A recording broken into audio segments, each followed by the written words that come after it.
Chapter 2, India's Foreign Policy. In the last chapter, we learnt the meaning of foreign policy and the factors that affect it.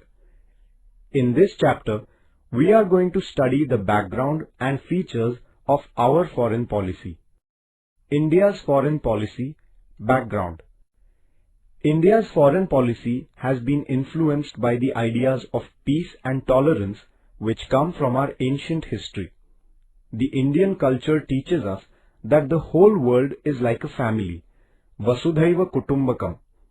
This is expressed through our foreign policy. The principles of international peace and understanding which emerged from India's freedom struggle have also influenced our foreign policy. On 15th August 1947, India got her independence. As an independent nation, it was necessary for India to decide her own foreign policy.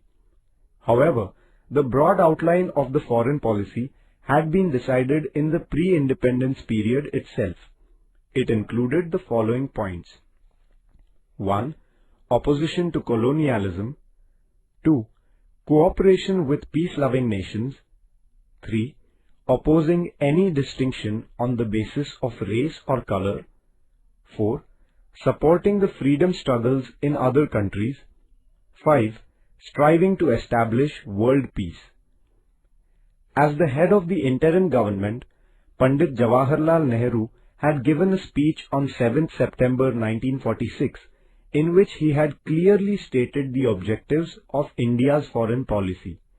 He stressed on the need to formulate an independent foreign policy, not falling prey to the pressures of the other nations.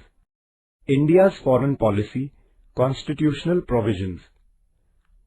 After gaining independence, India started formulating her own independent foreign policy. Protecting the independence of the nation and preserving our territorial integrity are the basic objectives of our foreign policy. Article 51 of the Directive Principles of the Constitution of India guides us about how we should conduct our international affairs and transactions. This article states the principles of our foreign policy. The following objectives are to be achieved through it. 1. To promote international peace and security. 2. To maintain just and honorable relations between nations. 3. To foster respect for international law. 4. To encourage the resolving of international issues peacefully and through tribunals. Some of the main features of India's foreign policy are as follows. Opposition to imperialism and colonialism.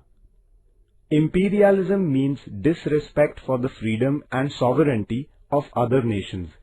It also involves domination of the other countries in different ways to promote one's own national interest. Colonialism is also a kind of imperialism. Some countries conquer the territories of other countries on the basis of their strength and establish their dominance over that region. This is called colonialism. Opposition to colonialism and imperialism is a characteristic feature of India's foreign policy.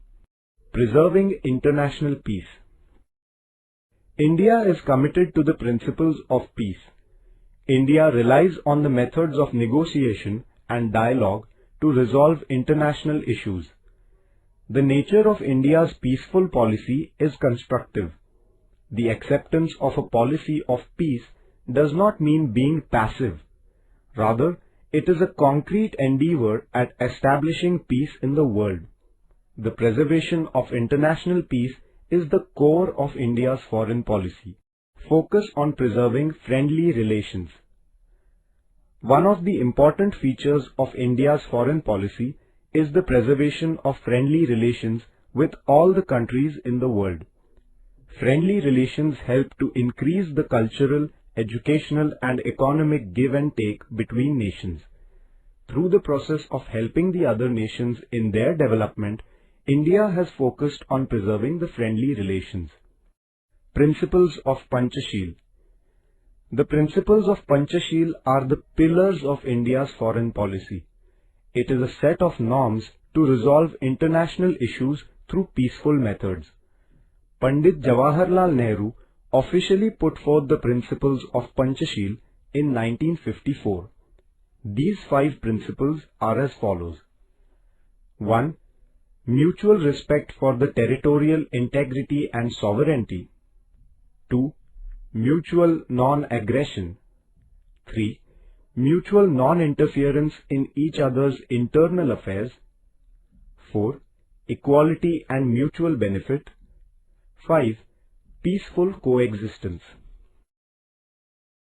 The principles of Panchashil highlight the expectation that no country will put any kind of pressure on another country and will not intervene in its ideological, political or economic matters. Non-alignment. Non-alignment does not mean being neutral or indifferent. India's foreign policy is not non-aligned in this negative sense. After the Second World War, Soviet Union and United States of America emerged as the two superpowers. The tense relations between them are referred to as the Cold War. During this period of the Cold War, there was an atmosphere of suspicion and tension in the world. The Soviet Union and the United States of America were both trying to pull the newly emerging independent countries into their camps. Pandit Nehru clearly put forward India's stand by stating that India would not join any camp as she did not wish to be dominated by anyone. Rather, she hoped for cooperation from all countries. This stand of independence and peace taken by India in the context of the Cold War is known as the policy of non-alignment. Thus, non-alignment is another remarkable feature of India's foreign policy. The non-aligned movement. After the Second World War, the newly emerging independent countries in the continents of Asia and Africa supported the idea of non-alignment, and it became an important movement. This movement started in 1961 under the leadership of the first Prime Minister of India, Pandit Jawaharlal Nehru, the President of Yugoslavia, Marshal Tito, the President of Egypt, Gamal Abdel Nasser, the President of Indonesia, Sukarno, and the Prime Minister of Ghana, Kwame Nkrumah. The evaluation of the non-aligned movement. The non-aligned movement has opposed colonialism, imperialism, and apartheid, racism. It has encouraged the use of peaceful methods in resolving international disputes. India led this movement under the guidance of Pandit Jawaharlal Nehru. Subsequently also, India has been actively supporting the movement. Though the Cold War has ended, this movement continues to be important. The non-aligned movement is based on the eternal values of humanism, international peace, and equality. It motivated the less developed countries to come together. Also, it gave a new confidence to such countries to stand with dignity in international politics.